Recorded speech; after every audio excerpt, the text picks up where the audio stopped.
ज्ञानतिमिरान्धस्य ज्ञानाञ्जनशलाकया చక్షుర్మిళితం येन తస్మై శ్రీ గురువే నమః. సో మనం ఈరోజు భగవద్గీత యథాతథం శ్రీల ప్రభుపాదుల వారిచే వచించబడినటువంటి గ్రంథంలో మొదటి అధ్యాయము మొదటి శ్లోకం నుంచి చర్చించబోతున్నాం. ధృతరాష్ట్ర ఉవాచ ధర్మక్షేత్రే కురుక్షేత్రే సమవేతాయుత్సవ మామక పాండవశ్చైవ కిం కుర్వత సంజయ. అనువాదము భాష్యము శ్రీల ప్రభుపాదుల వారిచే. అనువాదము: ధృతరాష్ట్రుడు ఇట్లా నేను, ఓ సంజయ, యాత్రాస్థలమైన కురుక్షేత్ర భూమి యందు నా కుమారులను పాండుకుమారులను పరస్పరము యుద్ధము చేయదలిచి కలసికొని ఏమి చేసిరి. భాష్యము శ్రీల ప్రభుపాదుల వారిచే. ఆస్తిక విజ్ఞాన శాస్త్రము భగవద్గీత అను గ్రంథమును గీతా మహత్యమునందు సంగ్రహింపబడిన దానిని అనేకులు పఠింతురు.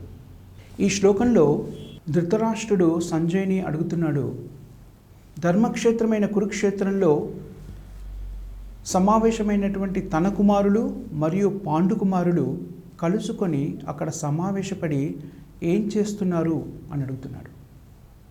ధృతరాష్ట్రుడు పాండురాజుకి అన్నయ్య. పాండురాజు మరియు ధృతరాష్ట్రులు ఇద్దరు కూడా సోదరులు. ధృతరాష్ట్రుడి యొక్క పెదనాన్న భీష్ముడు. భీష్ముడు తన తండ్రి కోసమై తన సహోదరుని పుత్రులైనటువంటి పాండవులు మరియు కౌరవులు కురుక్షేత్ర రణరంగమునందు ఏకాకృతులై ఏం చేస్తున్నారో తెలుసుకోదలుచుకున్నాడు. ఎందుకని ఇక్కడ ఈ శ్లోకంలో మనకి ఏం చెప్తున్నారు అంటే, ధర్మక్షేత్రే కురుక్షేత్రే సమవేతాయుత్సవ మామక పాండవశ్చైవ. ధర్మక్షేత్రే, కురుక్షేత్రము ఎలాంటి ప్రదేశము అంటే ధర్మక్షేత్రం. అది కురుక్షేత్రము చాలా పవిత్రమైనటువంటి ప్రదేశం అని వేదశాస్త్రాల్లో చెప్పబడింది. ఎలాంటి పవిత్రమైన క్షేత్రము అంటే, స్వర్గలోకాధిపతులు కూడాను ఏవైనా ధార్మిక కార్యక్రమాలు చేయాలి అనుకుంటే కురుక్షేత్రానికి వచ్చి ఆ ధార్మిక కార్యక్రమాలు చేస్తారు అని మనకి శాస్త్రంలో చెప్పబడింది. అంటే ధర్మము మీద కురుక్షేత్రం ఉన్నటువంటి ఆ స్థలము ధర్మం మీద ఎక్కువ ప్రభావాన్ని చూపిస్తుంది. ధర్మక్షేత్రే కురుక్షేత్రే సమవేతాయుత్సవ మామక పాండవశ్చైవ కిమ కుర్వత సంజయ. ఈ శ్లోకంలో ధృతరాష్ట్రుడు సంజయుడు తన కార్యదర్శి అయిన సంజయుని అడుగుతున్నాడు, కౌరవులైన తన కుమారులు తన సోదరుని కుమారులైనటువంటి పాండవులు కురుక్షేత్ర రణరంగంలో ఏకాకృతులై ఏం చేస్తున్నారు అని అడుగుతున్నాడు. ధృతరాష్ట్రుడు పుట్టుకతో అంధుడు. అందువల్లనే అతనికి సామ్రాజ్యం ఇవ్వబడలేదు. తన సహోదరుడైనటువంటి పాండురాజుకి సింహాసనాన్ని అందజేయబడింది. అందుకని ధృతరాష్ట్రుడికి అప్పటి నుంచి కూడాను ఒక రకమైనటువంటి అసూయ ద్వేషాలు మనసులో నిండుకున్నాయి. అతని భావజాలం ఎలా ఉంటుంది అంటే, ధృతరాష్ట్రుని యొక్క పరిస్థితి భౌతిక ప్రపంచంలో సమకాలీన కాలంలో మన పరిస్థితికి దగ్గరగా ఉంటుంది. నిజానికి ధర్మశాస్త్రాన్ని అవలంబించేటువంటి వ్యక్తి అయినప్పుడు ధృతరాష్ట్రుడు తన అంగవైకల్యాన్ని గ్రహించి తనకు రాజ్యం రానందుకు బాధపడకుండా ఉండేవాడు. కానీ అలా జరగలేదు. ఏమనుకున్నాడు ధృతరాష్ట్రుడు? తనకి అంగవైకల్యం ఉంది కాబట్టి తన సోదరుడికి రాజ్యాభిషేకం చేశారు, అంతవరకు సరిపోయింది. కానీ దురదృష్టవశాత్తు పాండురాజు తన సోదరుడు అతి తక్కువ కాలంలోనే శరీరాన్ని త్యాగం చేయవలసినటువంటి పరిస్థితి ఏర్పడింది. అప్పుడు మళ్ళీ ఆ స్థితిలో నిజానికి పాండురాజు పుత్రులు 5 కూడాను, ధర్మరాజు, భీముడు, అర్జునుడు, నకుల, సహదేవులు బాల్యావస్థలో ఉన్నారు. వాళ్ళు రాజ్యభారాన్ని స్వీకరించేటువంటి స్థితిలో లేరు. అందుకని మళ్ళీ కురు పెద్దలు, ముఖ్యంగా భీష్ముడు మరియు భీష్ముని యొక్క తల్లిగారైనటువంటి సత్యవతి, వాళ్ళిద్దరూ కూడాను మరో నిర్ణయం తీసుకొని ధృతరాష్ట్రుణ్ణి ఈ బాలకులు పెరిగేంతవరకు ప్రతినిధిగా, ఈ బాలకులకి ప్రతినిధిగా రాజ్యాన్ని పాలించమని రాజ్యాన్ని అప్పగించారు. కానీ ధృతరాష్ట్రుని యొక్క ఆలోచన ఎలా ఉంది అంటే, తాను రాజవంశంలో జ్యేష్ఠ కురుపుత్రుడు కాబట్టి రాజ్యాధికారం తనకు మాత్రమే రావాలి అనేటువంటి ఆలోచనలో ఉన్నాడు. అలా జరగకపోవడంతో అతని మానసిక స్థితి చాలా కుటిలంగా తయారైపోయింది. భౌతిక జీవనంలో కూడా మనం చూస్తూ ఉంటాము. మనం ఏదో ఆశిస్తుంటాము భౌతిక జీవనంలో, అది మనకు లభించినప్పుడు అది మన కర్మ ఫలితంగా లభించలేదనో, మనకు ప్రారంధం లేదనో ఆలోచించకుండా వ్యక్తులు ఏమవుతారు అంటే జటిలమైన మనస్తత్వాన్ని పెంపొందించుకుంటారు. అలాంటి జటిల మనస్తత్వానికి నిదర్శనము ధృతరాష్ట్రుని యొక్క స్థితి. ధృతరాష్ట్రుని యొక్క స్థితి ఎంత జటిలంగా మారిపోయింది అంటే ధర్మాధర్మ విచక్షణని కూడా కోల్పోయేటువంటి స్థితికి చేరుకున్నాడు. ఒకానొక సందర్భంలో మహాభారతంలో వస్తుంది, భీష్ముడికి మరియు విదురుడికి మధ్య జరిగిన సంభాషణలో ధృతరాష్ట్రుని యొక్క అంధత్వాన్ని గురించి చర్చిస్తారు. బాహ్యమైన అంధత్వాన్ని గురించి కాదు, శాస్త్ర పరిజ్ఞానమైనటువంటి అంధత్వాన్ని ఎందుకు ప్రదర్శిస్తున్నాడు ధృతరాష్ట్రుడు అనే విషయం గురించి వాళ్ళు చర్చిస్తారు. అప్పుడు భీష్ముడు అంటాడు, విదురునితో అంటాడు ఏమని, ధృతరాష్ట్రునికి రాజ్యాభికాంక్ష చాలా ఎక్కువగా ఉంది.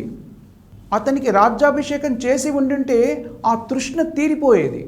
అలా తీరిపోయి ఉన్నట్టయితే ఇప్పుడు ధర్మాన్ని సక్రమంగా ఆలోచించగలిగేవాడు.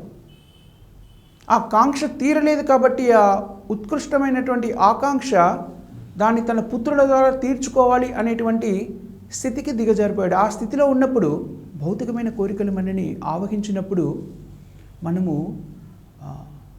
విచక్షణని కోల్పోతాము, ధర్మాధర్మ విచక్షణని కోల్పోతాము. అది ధృతరాష్ట్రుని స్థితిలో మనకి స్పష్టంగా కనబడుతుంది. ధృతరాష్ట్రుడు చాలా వేదశాస్త్రాల్లో పారంగతుడు, వేదశాస్త్రాలన్నీ తెలుసుకున్న వ్యక్తి. పాండురాజుతో పాటు విద్యను అభ్యసించినవాడు. ఎవరు ధృతరాష్ట్రుడు? నిజానికి వ్యాసుని పుత్రుడు. ఉన్నతమైనటువంటి స్థితి, చాలా వేదశాస్త్రాలని కూడా పఠించాడు కాబట్టి పరిజ్ఞానం కూడా ఉంది. అయినా సరే భౌతికమైన కోరికలు ఏవైతే ఉంటాయో వాటి నుంచి ముక్తుడు కాలేకపోయాడు. ఆకాంక్ష, అసూయ, ద్వేషాలు మనసును కట్టిపడేసినప్పుడు, హృదయంలో అసూయ ద్వేషాలు నిండి ఉన్నప్పుడు మనుషులు ఏ రకమైనటువంటి ధార్మిక కార్యక్రమాన్ని కూడాను స్వచ్ఛంగా చేయలేకపోతారు.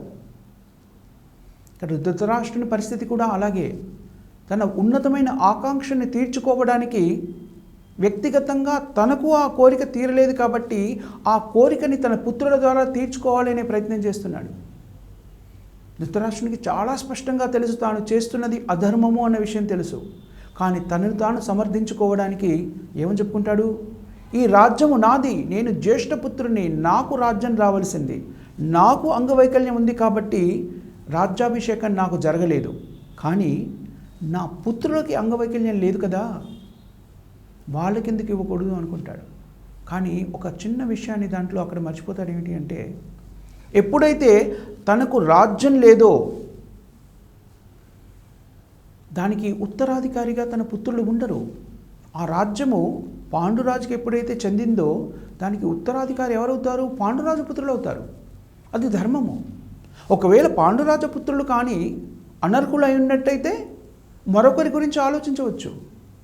కానీ ధర్మశాస్త్రం ప్రకారంగా రాజ్యం ఎవరికి చెందాలి? పాండురాజు పుత్రులకు చెందాలి.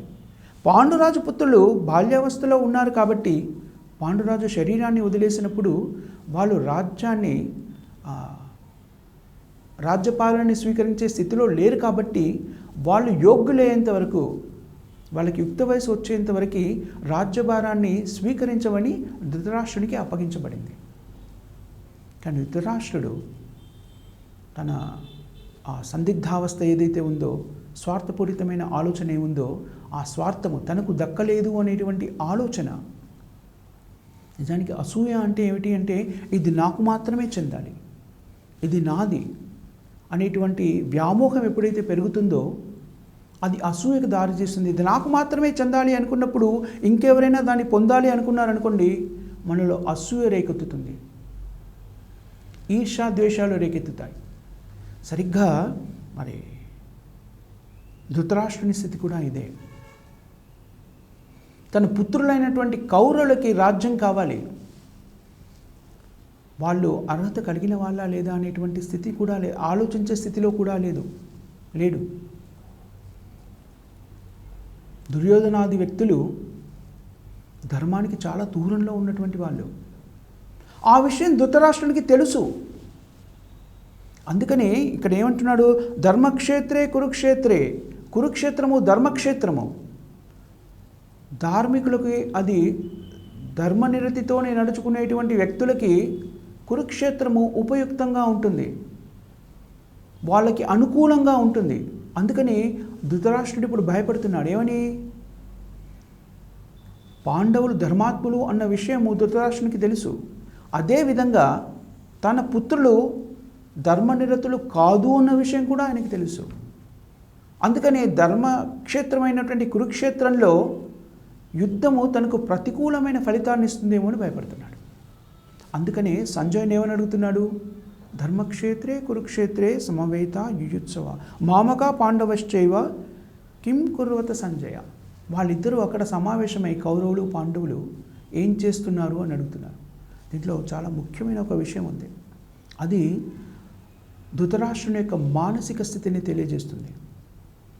కురులు కురువంశము అని సంబోధించినప్పుడు, తన కుమారులను సంబోధించినప్పుడు ఆ పదాన్ని ఉపయోగించాడు, కురువంశము అనేది. కానీ పాండవుల గురించి సంబోధించినప్పుడు పాండుపుత్రులు అన్నారు. నిజానికి వీళ్ళంతా కూడాను ఒకే కుటుంబానికి చెందినవాళ్ళు. పాండవులు కానివ్వండి, కౌరవులు కానివ్వండి, వీళ్ళంతా కూడాను ఒకే కుటుంబానికి చెందినటువంటి వ్యక్తులు. అయినా కూడా ధృతరాష్ట్రుడు తన పుత్రులని కురువంశస్థులుగా సంబోధించి తన సోదరుని పుత్రులైనటువంటి పాండురాజు పుత్రులైనటువంటి పాండవులని పాండురాజు పుత్రులు అని సంబోధించాడు. దీన్ని బట్టి వ్యక్తి యొక్క కల్మష హృదయము స్పష్టీకృతమవుతుంది. ధృతరాష్ట్రుని యొక్క స్థితి ధృతరాష్ట్రునిది ఒక్కడిదే కాదు. మనము దైనందిన జీవితంలో చూస్తే బద్ధజీవులైనటువంటి అందరి యొక్క స్థితి అదే. బద్ధజీవుడు భగవంతుని యొక్క అంశ అన్న విషయాన్ని మర్చిపోయి, ఈ భౌతిక ప్రపంచం తాత్కాలికము అనే విషయాన్ని మర్చిపోయి ఇంద్రియ తృప్తిలో నిమగ్నమై ఉంటాడు. ఇక్కడ ధృతరాష్ట్రుడు కూడా చేస్తున్నది ఏమిటి అంటే, ఇంద్రియ తృప్తి రెండు విధాలుగా ఉంటుంది. స్వ ఇంద్రియ తృప్తి, ఇంకొకటి sense gratification and gratifying extended senses. మన ఇంద్రియాలని తృప్తిపరచడం ఒకటి, మన బంధుమిత్రులు పరివారము వాళ్ళ ఇంద్రియాలను తృప్తిపరచడానికి ప్రయత్నించడం ఒకటి. ఇక్కడ ధృతరాష్ట్రుని యొక్క ఆకాంక్ష, మహత్వాకాంక్షకి నిదర్శనము అతని సంభాషణ. కానీ హృదయంలోనే భయం అనేది కూడా ఉంది ధృతరాష్ట్రునికి. ఎందుకని? రెండు కారణాలు ఉన్నాయి. ఒకటి, కురుక్షేత్రము ధర్మక్షేత్రము. ఎలాంటి ధర్మక్షేత్రము అంటే, మనం ఇందాక అనుకున్నాం కదా, స్వర్గలోకాధిపతులు కూడా ఏవైనా ధార్మిక కార్యక్రమాలు చేయాలి అంటే కురుక్షేత్రానికి వచ్చి ఆ కార్యక్రమాలు నిర్వర్తిస్తారు. అంటే ధర్మానికి అనుకూలంగా ఉన్నది కురుక్షేత్రము. అంతేకాకుండా శ్రీకృష్ణుడు స్వయంగా భగవానుడు అన్న విషయం ధృతరాష్ట్రునికి తెలుసు. శ్రీకృష్ణుడు పాండవుల పక్షాన్ని నిలిచి ఉన్నాడు. కాబట్టి ఎక్కడైతే శ్రీకృష్ణుడు ఉంటారో అక్కడ ధర్మము తప్పకుండా జయించి తీరుతుంది. అందుకని ఈ రెండు విషయాలు కూడా ధృతరాష్ట్రునికి తెలుసు. వ్యక్తుల స్థితి ఎలా ఉంటుంది అంటే, భౌతిక జీవనంలో భౌతిక బంధనాల్లో చిక్కుకున్న వ్యక్తి తప్పు తెలిసి కూడా చేయకుండా ఉండలేనటువంటి స్థితి. ఉదాహరణకి చోరుడు ఉన్నాడు అనుకోండి, దొంగతనం చేసే వ్యక్తి ఉన్నాడు అనుకోండి, దొంగతనం చేయడము తప్పు అన్న విషయం తెలుసు. దానివల్ల తనకి శిక్ష పడే అవకాశం ఉంది, దొంగతనం చేస్తూ పట్టుబడితే శిక్ష పడే అవకాశం ఉంది అనే విషయం కూడా తెలుసు. అయినా కూడా దొంగతనం చేయకుండా ఉండలేని స్థితి. అలాగే ఇక్కడ ధృతరాష్ట్రుని స్థితి కూడా అలాంటిదే. తాను చేస్తున్న పని ధర్మము కాదు అని తెలుసు. తన కుమారులు ధర్మం వైపు లేరు అన్న విషయం కూడా తెలుసు. కానీ తన కుమారులకి రాజ్యం కావాలని ఆకాంక్షని వదులుకోలేకపోతున్నాడు. అది బద్ధజీవుల యొక్క స్థితికి నిదర్శనం. ధృతరాష్ట్రునికి తన స్థితిని తెలియజెప్పడానికి, తాను చేస్తున్న పని ధర్మమైందని కాదని చెప్పడానికి భీష్ముడు, విదురుడు లాంటి వాళ్ళు చాలాసార్లు ధృతరాష్ట్రునికి తాను చేస్తున్న పని సరి అయినది కాదు, ధర్మ విరుద్ధమైన పని అని చెప్పడానికి ప్రయత్నం చేశారు. ధృతరాష్ట్రునికి స్వయంగా కూడా తెలుసు. ఎంతవరకు అంటే ఒకానొక సందర్భంలో భగవంతుడైన శ్రీకృష్ణుడు తన భక్తుడైనటువంటి అక్రూరుణ్ణి రాయబారిగా సమాచార సేకరణకి హస్తినాపురానికి పంపిస్తాడు. కురుక్షేత్ర యుద్ధం ఆరంభం కావడానికి ముందు కృష్ణుడు అక్రూరుణ్ణి హస్తినాపురానికి పంపించి ధృతరాష్ట్రుడు ఏం చేస్తున్నాడు తెలుసుకొని రమ్మంటాడు. అక్రూరుడు ధృతరాష్ట్రుడిని కలుస్తాడు, కలిసి సంభాషిస్తాడు. ధృతరాష్ట్రుని యొక్క ప్రణాళికల్ని కూడా అర్థం చేసుకొని వాటి గురించి కూడా చర్చిస్తాడు. చర్చించి చాలా సౌమ్యంగా శ్రీకృష్ణ భగవానుడు ఏం కోరుకుంటున్నాడు అతని నుంచి, ధృతరాష్ట్రుడి నుంచి అనే విషయం కూడా స్పష్టంగా చెప్తాడు. ధృతరాష్ట్రుడు దీన్ని కూడా వింటాడు. వినేమంటాడు, నాకు తెలుసు శ్రీకృష్ణుడు భగవంతుడు అనే విషయం కూడా నాకు తెలుసు, ఆయన చెబుతున్నది సరి అయిన విధానం అని కూడా నాకు తెలుసు, కానీ దాన్ని నేను నిర్వర్తించలేను, నేను అశక్తుడను అని చెప్తాడు. అది బద్ధ జీవితంలో ఉన్నటువంటి వ్యక్తుల యొక్క స్థితి. చాలాసార్లు మనం వింటూ ఉంటాము, భగవద్గీత ఏమిటి, భాగవతం ఏమిటి, మనం ఎవరు, భగవంతుడెవరు, మనకి భగవంతుడికి మధ్య సంబంధం ఏమిటి, మన జీవితాన్ని ఎలా ముందుకు సాగించాలి, ఎలా జీవనాన్ని ముందుకు సాగించాలని తెలుస్తుంది, కానీ దాన్ని ఆచరించడానికి ఇబ్బంది పడతాము. దాన్ని ఏమంటారంటే కండిషనింగ్, బద్ధస్థితి అంటారు. ఆ బద్ధస్థితి నుంచి జీవాత్మ బయటికి రావాలి అంటే మానవ జీవితం ఒక్కటే దానికి సరి అయినటువంటి స్థితి. జీవాత్మ మానవ శరీరంలో ఉన్నప్పుడు ఈ బద్ధస్థితి నుంచి బయటికి రావడానికి దానికి అవకాశం దొరుకుతుంది. సో జీవాత్మ మనిషి రూపంలో ఉన్నప్పుడు తన పరిజ్ఞానంతో భగవంతునికి సంబంధించిన పరిజ్ఞానాన్ని సంతరించుకొని జన్మ మృత్యు జరావ్యాధి అనేటువంటి చక్రం నుంచి బయటపడగలుగుతాడు. కానీ ఆ బద్ధస్థితి నుంచి బయటకి రావాలి అంటే భక్తుడైన భగవంతుని భక్తుడైనటువంటి గొప్ప వ్యక్తి యొక్క, ఒక మహాత్ముని యొక్క కృప మనకి అందినప్పుడు అది సాధ్యమవుతుంది. సమకాలీని సమాజంలో ఆ కృపని మనకి శ్రీల భక్తివేదాంత స్వామి ప్రభుపాదుల వారు అందించారు. భగవంతునికి సంబంధించిన పరిజ్ఞానాన్ని సంస్కృతం నుంచి ఆంగ్లంలోకి, తరువాత అతని శిష్యుల ద్వారా అన్ని రకాల భాషల్లోకి అనువదించబడింది. తద్వారా మనకి భగవంతునికి సంబంధించిన పరిజ్ఞానము శ్రీల ప్రభుపాదుల ద్వారా మనకు అందుతుంది. భగవంతునికి సంబంధించిన పరిజ్ఞానము శ్రీల ప్రభుపాదుల వారి ద్వారా మనకు అందుతుంది. కానీ దాన్ని స్వీకరించి మన జీవితంలోకి అన్వయించుకోవడానికి మనము సిద్ధంగా లేము. అది బద్ధజీవుల యొక్క స్థితి. ఎప్పుడైతే మనము ఈ భాగవత తత్వాన్ని మన జీవితంలోకి అన్వయించుకుంటామో మనము బద్ధస్థితి నుంచి బయటపడగలుగుతాము. శ్రీ చైతన్య మహాప్రభు విశదీకరిస్తారు. శ్రీ చైతన్య మహాప్రభు కలియుగంలో యుగావతారంగా మనకి వేదశాస్త్రాల్లో చెప్పబడింది. చైతన్య మహాప్రభు రాధాకృష్ణుల ఇద్దరి కలయికతో అవతరించినటువంటి అవతారము. చైతన్య మహాప్రభుని యుగధర్మం అని మనం చెప్పుకుంటాము. ఆయన ఏం చేశారు? కలియుగం యొక్క యుగధర్మాన్ని ప్రచారం చేశారు. కలియుగం యొక్క యుగధర్మం ఏంటి? హరేర్నామ హరేర్నామ హరేర్నామ ఇవ కేవలం కలువు నాస్తేవ నాస్తేవ నాస్తేవ గతిరన్యదా. కలియుగం యొక్క యుగధర్మం ఏమిటి అంటే హరినామ సంకీర్తన చేయడము, కృష్ణనామ సంకీర్తన చేయడము. హరే కృష్ణ కృష్ణ కృష్ణ హరే హరే, హరే రామ రామ రామ హరే హరే. ఇది కలియుగంలో జీవాత్మ ఆత్మసాక్షాత్కార జ్ఞానాన్ని సాధించడానికి చేయవలసినటువంటి యజ్ఞము. ఇక్కడ ధృతరాష్ట్రుడు ఎవరిని రిప్రజెంట్ చేస్తున్నారు అంటే మనందరినీ, బద్ధ జీవితంలో జీవిస్తున్న వ్యక్తులందరినీ కూడా ధృతరాష్ట్రుడు ప్రాతినిధ్యం వహించి తన స్థితిగతులను చెప్తున్నాడు. ఈ బద్ధ జీవితం నుంచి బయటపడాలి అంటే మనం ఏం చేయాలి, ఎలా సాధ్యమవుతుంది అనేటువంటిది మనకి భగవద్గీతలో స్పష్టంగా చెప్పబడింది. హరే కృష్ణ.